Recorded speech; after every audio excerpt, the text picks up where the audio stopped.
This is a true life story.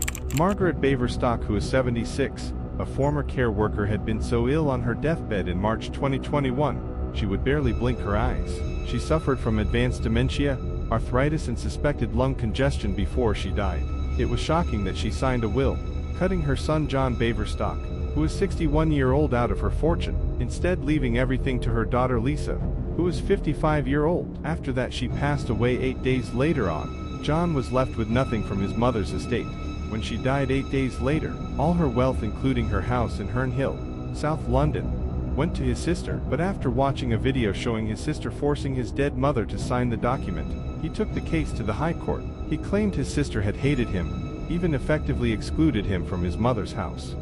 He challenged it on grounds that his mother was too mentally frail to understand what she was doing or signing, which the sister played the video of their mother signing the will, but this was in doubt on its validity, because the video shows how their mother struggling through her final testament while terminally ill. It was also stated that the will itself was a homemade document, printed from an online template and drafted by Lisa, naming her as her mom's executor and sole beneficiary. John said to the court that when their mother was alive, his sister, who moved into their mother's home to help care for her in 2019, had become increasingly suspicious, resentful and bad towards him, climaxing in a row in February 2021 at the family home, and they were having quarrels before this will signing. John's lawyer also said Lisa feared that the brother was trying to sell the property without her knowledge, and she also threatened to call the police if he would not return the house keys and leave the property, which he did without further argument, which he said he think the sister framed it to discredit him in his late mother's eye when she was alive. Lisa told the court her mother had always told her that she will inherit her home, which she insisted that the mother should draw a will to reflect her wishes. She said she gave up everything to care for her mother 24/7, claiming that she had begged her brother, crying on the phone, to come down and give me respite, and maintaining that from 2017 onwards, John could not be bothered with his mother. As to the will, it was basically how my mother wanted her wishes done. Lisa told the court, she didn't want my brother to inherit anything, and made that perfectly clear to me over the course of the years.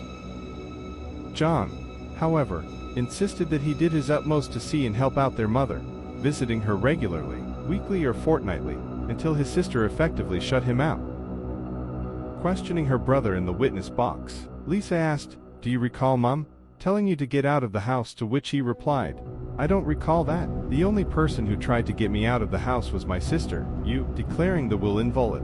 The judge said the video showed that Margaret could barely flicker an eyelid when one of the witnesses began reading out its contents, adding that the pensioner did not read the document herself.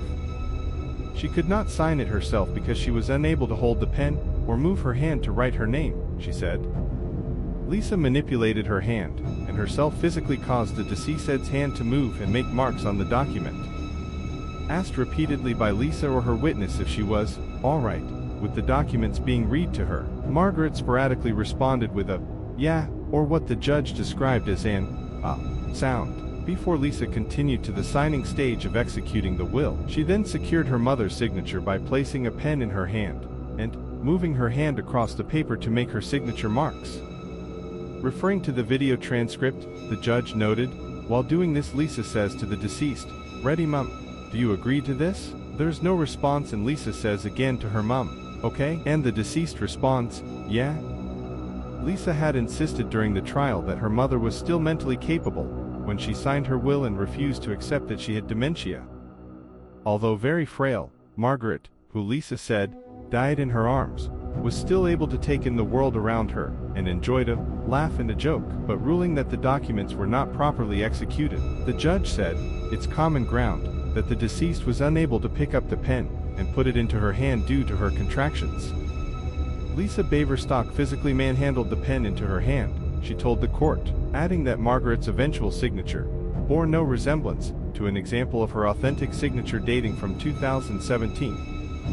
"I am satisfied that the deceased had no idea what was going on. She was unable to act independently, and, although she responded with a yeah or even a grunt when addressed as Mom, that was simply a response to being directly addressed, and didn't indicate consent to signing the will or acknowledging its contents."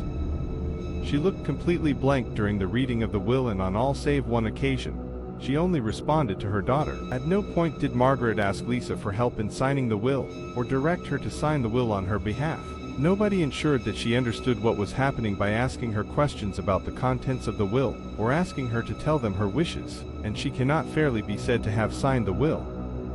On top of finding that the will wasn't properly executed, the judge found that Margaret lacked the necessary testamentary capacity and didn't know and approve the contents of the will.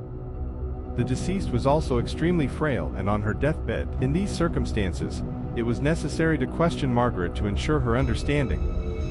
Merely reading out the document and asking if she understood it was not enough.